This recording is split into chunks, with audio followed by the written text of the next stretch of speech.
Assalamualaikum warahmatullahi wabarakatuh. Uh, Alhamdulillahirrabbilalamin. Alhamdulillah. Hari ini kita masih bisa melaksanakan daring ya anak-anak. Alhamdulillah. Untuk kelas 10 Ustazah sudah lihat kuisnya yang kemarin-kemarin.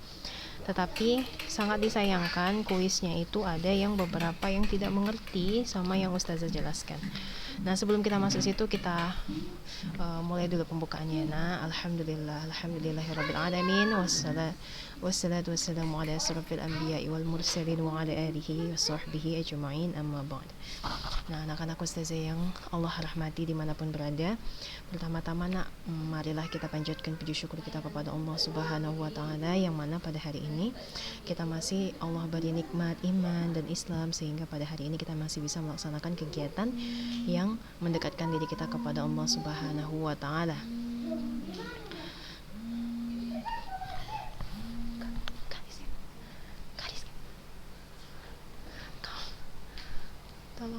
Tolong kak,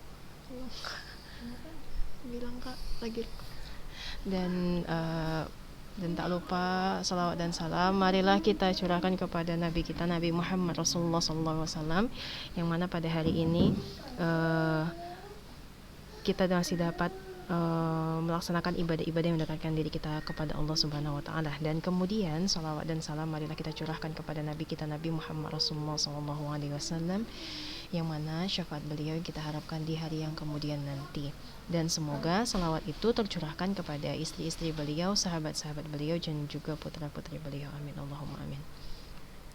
Nah, anak-anaknya Ustazah, apa kabarnya? Semoga masih semangat untuk belajar walaupun dalam keadaan daring.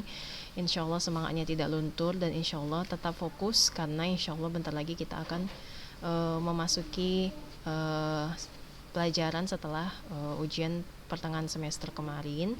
Karena itu sedikit lagi insya Allah materinya. Selanjutnya setelah itu kalian akan menghadapi ujian akhir semester. Nah, kemarin minggu lalu saya sudah menjelaskan tentang bakteri.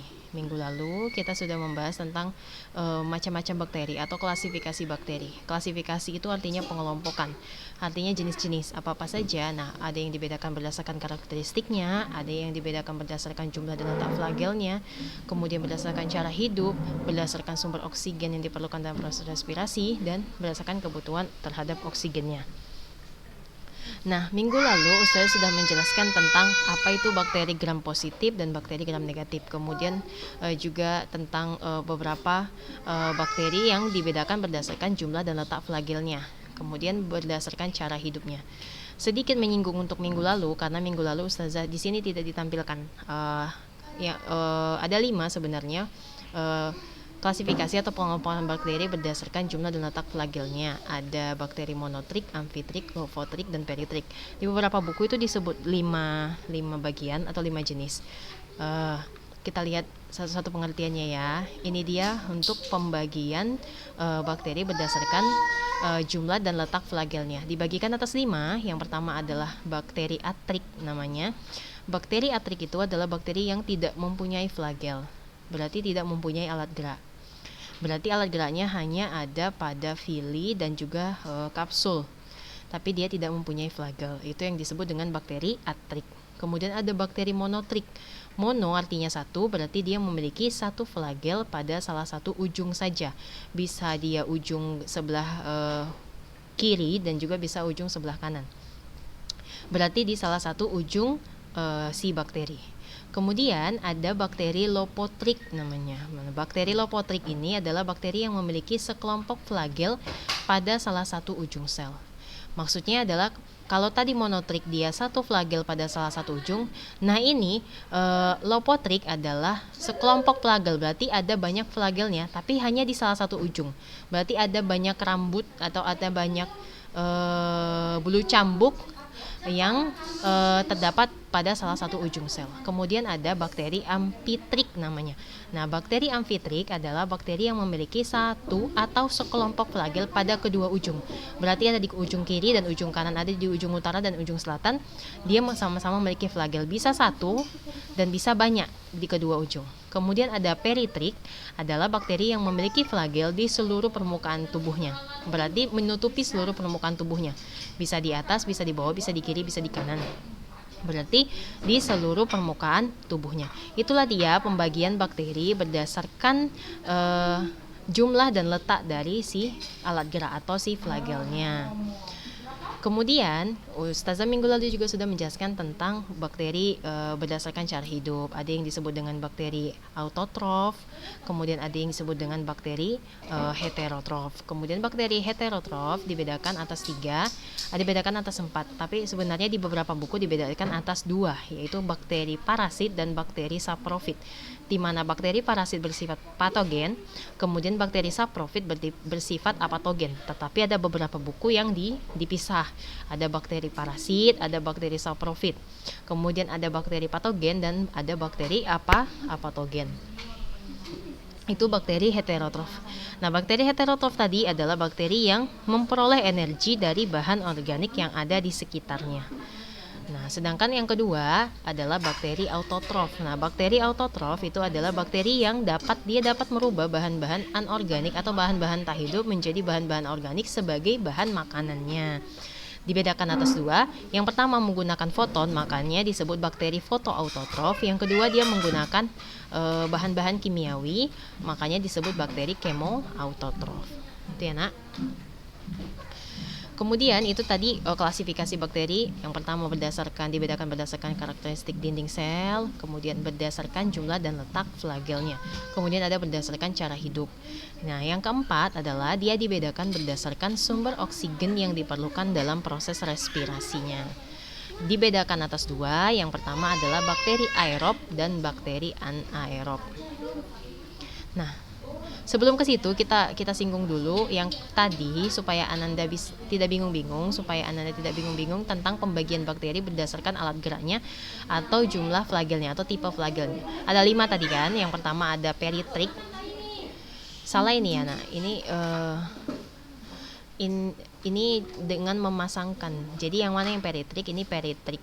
Peritrik itu tadi adalah pengertiannya dia memiliki flagel di sekujur tubuhnya atau sekujur tubuh bakteri. Maka dia yang gambar yang E ya, itu yang disebut dengan bakteri peritrik.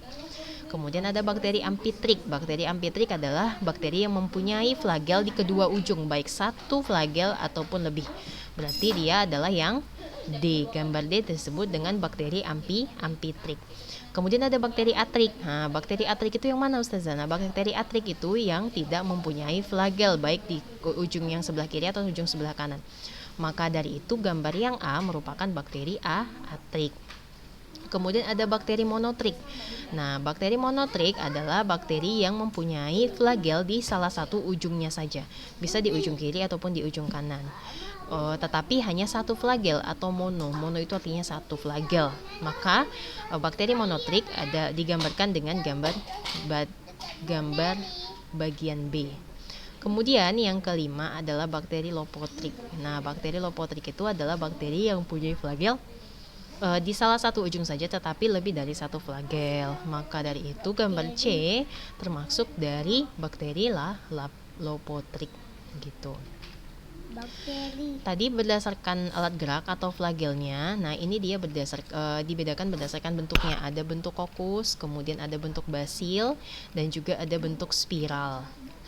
Kemudian nah, ini dia pembagian bakteri berdasarkan bentuk. Ada bentuk kokus. Kokus itu maksudnya adalah bulat, dan ada bentuk basil, ada bentuk spiral juga. Kita bahas satu-satu ya, Nak.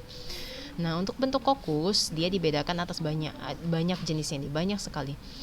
Tetapi yang beberapa buku itu biasanya hanya pengertian, hanya istilah-istilah ini saja yang keluar. Yang pertama adalah monokokus. Monokokus itu maksudnya adalah sel bakteri kokus tunggal. Kokus tunggal itu dia satu lingkar atau satu bulatan saja. Contohnya adalah bakteri monokokus gonorrhoeae. Bakteri gonorrhoeae termasuk bakteri monokokus.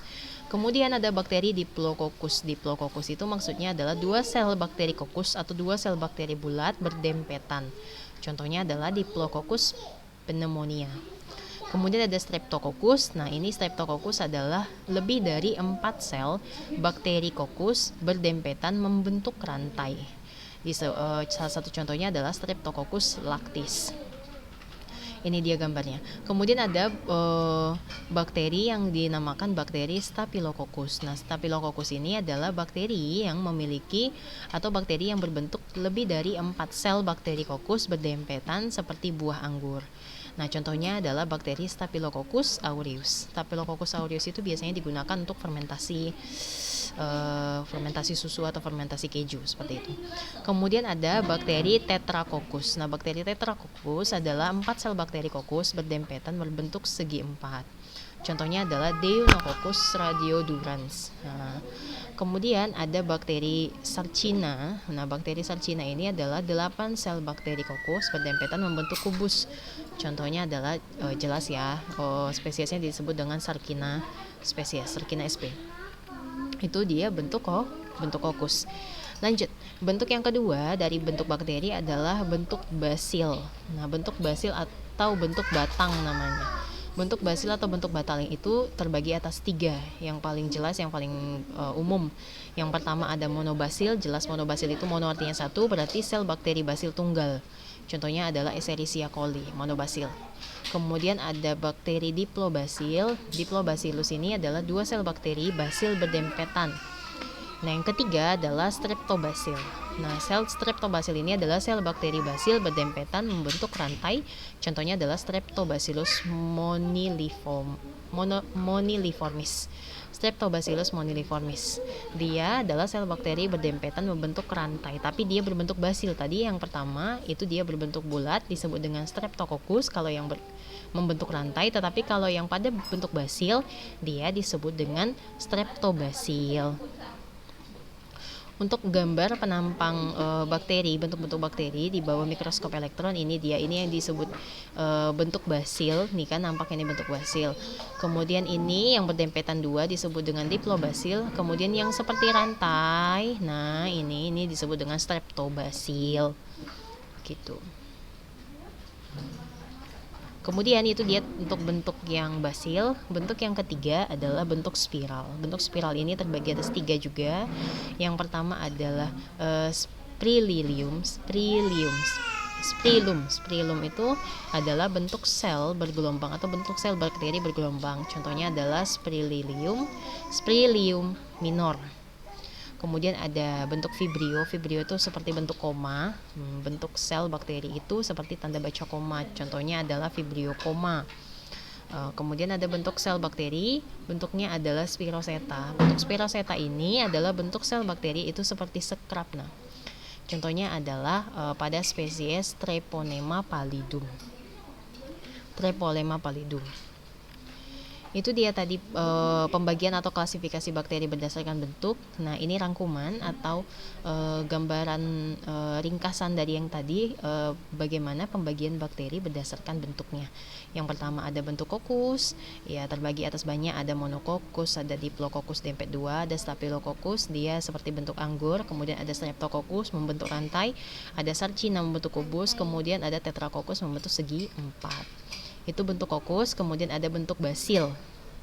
Nah, bentuk basil terbagi atas 3, ada monobasil, ada diplobasil, kemudian ada streptobasil. Monobasil satu bakteri, tapi bakteri basil atau bakteri batang. Kemudian diplobasil atau bakteri berbentuk batang tapi berdempet. Kemudian ada streptobasil membentuk rantai. Kemudian bakteri yang berbentuk spiral terbagi atas 3 juga, ada spiral, ada vibrio, ada spiroseta. Itu dia. Nah, tadi Ustaz juga sudah menjelaskan bagaimana pembagian bakteri itu tadi yang di awal di atas tadi itu adalah pembagian bakteri berdasarkan bentuknya. Terbagi atas 3, ada bentuk kokus, ada bentuk basil, dan ada bentuk spiral. Kemudian ada klasifikasi atau pengelompokan bakteri berdasarkan cara dia memperoleh makanan dan kebutuhan oksigen. Kita bahas dulu yang untuk berdasarkan cara memperoleh makanannya.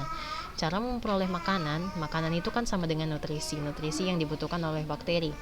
Dia terbagi atas dua cara. Yang pertama adalah dia dengan cara autotrof, kemudian yang kedua adalah dengan cara heterotrof. Nah, bakteri yang memperoleh makanan dengan cara autotrof itu terbagi atas dua. Yang pertama adalah bakteri fotoautotrof, di mana dia menggunakan foton atau cahaya matahari. Kemudian ada bakteri kemoautotrof, dia menggunakan senyawa-senyawa kimia anorganik. Nah, bakteri fotoautotrof itu terbagi atas dua lagi berdasarkan pigmennya.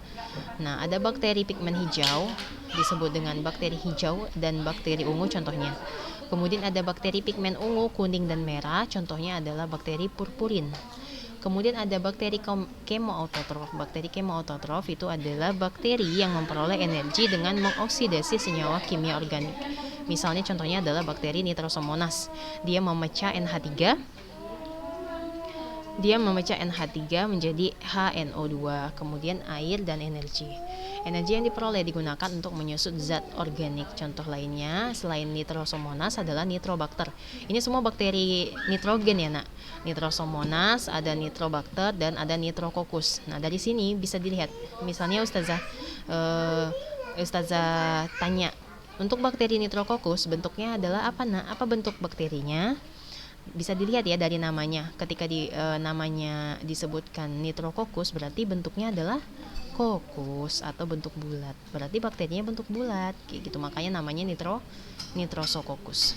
Kemudian itu secara dia memperoleh makanan dengan cara autotrof. Yang kedua, dia memperoleh makanan dengan cara heterotrof. Nah, dengan cara heterotrof ini adalah bakteri yang memperoleh energi dari bahan organik yang berada di sekitarnya. Contohnya adalah ada bakteri saprofit, ada bakteri parasit, dan ada bakteri pembusuk. Bakteri pembusuk itu dibagi dua, ada bakteri patogen dan bakteri apatogen, yang menyebabkan penyakit dan yang tidak menyebabkan penyakit. Terbagi, kita bahas satu-satu. Bakteri saprofit itu contohnya adalah bakteri Escherichia coli, atau bakteri yang hidup atau organisme atau mikroorganisme yang hidup di usus kita. Mikrobiom yang hidup di tubuh kita. Ada yang hidup di usus kita, contohnya adalah Escherichia coli. Kemudian ada bakteri parasit. Bakteri parasit contohnya adalah Clostridium tetani. Dia menyebabkan penyakit tetanus. Kemudian ada bakteri Mycobacterium tuberculosis, dia menyebabkan penyakit TBC, dan Mycobacterium leprae, dia menyebabkan penyakit lepra. Dihafal ya nak, disimak, karena insya Allah dengan menyimak nama latinnya kita bisa tahu tuh. Kalau di bakteri itu mudah saja untuk mengetahui dia penyebab penyakit apa, karena biasanya nama penyakitnya termasuk di dalam nama latinnya. Misalnya kayak Clostridium tetani, dia menyebabkan penyakit tetanus. Kemudian ada Mycobacterium tuberculosis, berarti dia penyebab penyakit tuberkulosis atau TBC. Kemudian ada Mycobacterium leprae, dia penyebab penyakit lepra gitu. Kemudian ada klasifikasi bakteri berdasarkan cara dia atau kebutuhan oksigen dia. Itu terbagi atas dua. Yang pertama adalah bakteri aerob dan bakteri anaerob. Nanti ada aerob, dibagi lagi, ada aerob obligat, kemudian anaerob juga ada anaerob obligat dan anaerob fakultatif. Nah, untuk bakteri aerob itu adalah bakteri yang jelas dia bakteri yang menggunakan oksigen bebas dalam proses respirasinya. Contohnya adalah bakteri-bakteri nitrogen, contohnya adalah bakteri Nitrosococcus, Nitrosomonas, Nitrobacter. Kemudian ada bakteri anaerob. Nah, tunggu dulu. Untuk bakteri aerob itu adalah bakteri contohnya adalah tadi Nitrosomonas, Nitrococcus, Nitrobacter. Nah, Nitrosomonas, Nitrococcus adalah bakteri yang dia mengoksidasi amoniak. Amoniak itu NH3 menjadi nitrit. Berarti NH3 dengan O2, kan tadi dia bakteri aerob, dia menggunakan oksigen bebas untuk proses respirasinya. Berarti NH3 itu adalah amonia, dia mengubah amonia dengan bantuan oksigen. Berarti amonia NH3 ditambah O2 oksigen dengan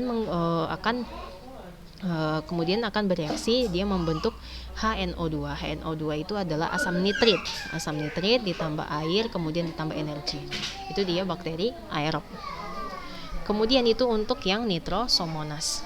Untuk Nitrobacter itu adalah bakteri dia mengoksidasi nitrit menjadi nitrat.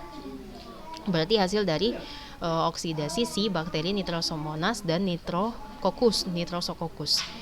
Nah, kalau tadi kita ulang lagi ya, kalau tadi bakteri Nitrosococcus dan bakteri Nitrosomonas, dia adalah bakteri yang mengoksidasi amoniak. Amoniak itu adalah NH3 menjadi nitrit. Berarti reaksinya adalah NH3 ditambah oksigen karena dia tadi bakteri aerob. Maka akan bereaksi menghasilkan HNO2. HNO2 itu adalah asam nitrit ditambah H2O yaitu air dan juga energi. Itu dia tadi kerja si Nitrosococcus dan Nitrosomonas. Kemudian ada bakteri yang ketiga dari bakteri aerob yaitu bakteri Nitrobacter.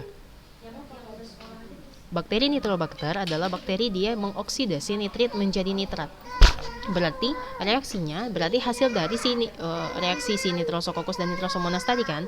Berarti untuk bakteri Nitrobacter dia adalah reaksinya dia tadi adalah bakteri yang mengubah asam nitrit menjadi asam nitrat. Berarti HNO2 dengan bantuan oksigen bebas O2 akan bereaksi menghasilkan HNO3 atau asam nitrat.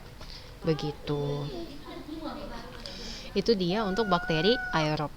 Nah, bakteri yang kedua berdasarkan cara kebutuhan oksigennya itu disebut dengan yang kedua jenisnya adalah bakteri anaerob. Nah, bakteri anaerob yaitu bakteri yang dia tidak menggunakan oksigen bebas dalam proses respirasinya.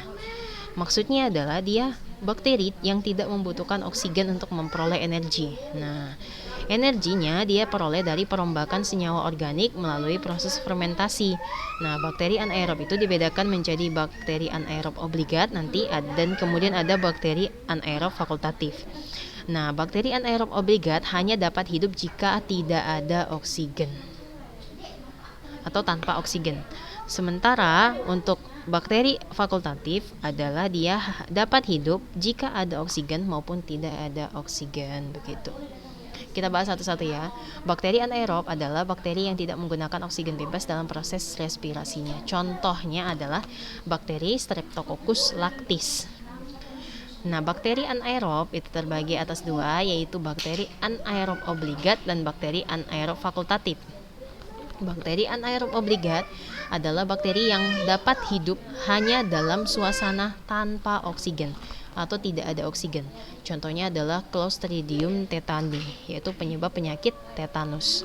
Kemudian ada bakteri anaerob fakultatif, di mana bakteri ini adalah bakteri yang dapat hidup dengan oksigen atau tanpa oksigen. Nah, contohnya adalah bakteri Escherichia coli dan Salmonella typhosa.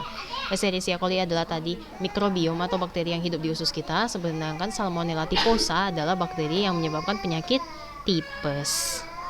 Penyebab penyakit tipes disebut dengan bakteri Salmonella typhosa. Begitu.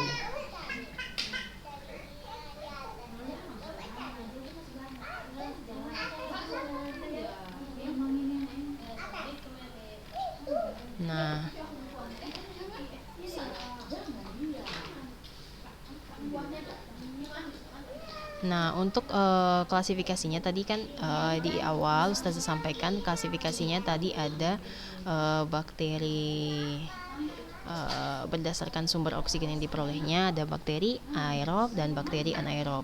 Nah, sedangkan berdasarkan kebutuhan terhadap oksigen, tadi yang pertama berdasarkan sumber oksigen yang diperlukan, maka dibagi dua kelompok besar, yaitu bakteri aerob dan bakteri anaerob. Sedangkan berdasarkan kebutuhan terhadap oksigen dibagi 3, yaitu bakteri aerob obligat dan bakteri aerob obligat, kemudian ada bakteri anaerob obligat dan juga ada bakteri anaerob fakultatif. Begitu. Itu dia ya, Nak.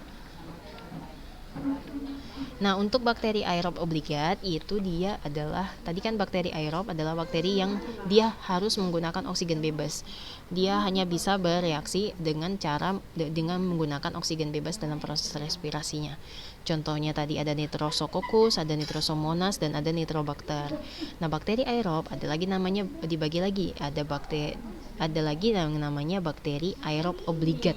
Nah, maksudnya bakteri aerob obligat itu adalah bakteri yang hanya dapat hidup dalam suasana mengandung oksigen. Berarti kalau tidak ada oksigen dia tidak bisa bereaksi atau tidak bisa hidup begitu. Contohnya adalah Nitrobacter, di mana bakteri Nitrobacter itu tadi sudah bilang adalah bakteri yang dia mengoksidasi nitrit. Dia mengoksidasi asam nitrit. Asam nitrit itu berarti HNO2 dengan oksigen, dengan bantuan oksigen, maka hasil reaksinya adalah nitrat atau HNO3, asam nitrat atau HNO3. O-nya ada 3 ya. Anda tadi dapat O-nya dari oksigen begitu. Itu dia. Ustazah harap Ananda sekalian paham tentang pembelajaran hari ini. Bakteri ini tidak sulit kok, hanya tinggal membaca dan mengerti dan memahami tentang mana-mana saja yang bisa hanya baca saja, karena dia hanya dengan membaca insya Allah paham, baca dan fokus insya Allah, karena dan hafal lah kalau bisa ya. Nah, kita ulang lagi yang untuk bakteri yang dibedakan berdasarkan alat geraknya itu kan ada 5. Yang pertama ada atrik, monotrik, lopotrik, amfitrik, lepitrik. Jadi kalau misalnya Ustazah nanti buat kuis, ada buat kuis seperti ini, kemudian Ustazah suruh pasangkan mana-mana yang disebut dengan bakteri atrik, mana yang disebut dengan bakteri peritrik, mana monococcus, mana sarkina, itu udah bisa ya di Ananda sekalian. Lihat baik-baik. Kita bahas satu-satu. Untuk yang sebelah kanan ini, itu ada kita pasangkan yang untuk bakteri yang pertama, yang gambar A itu disebut dengan bakteri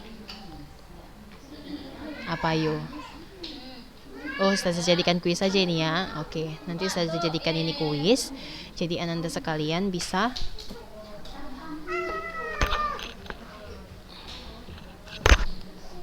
lihat dan membacanya.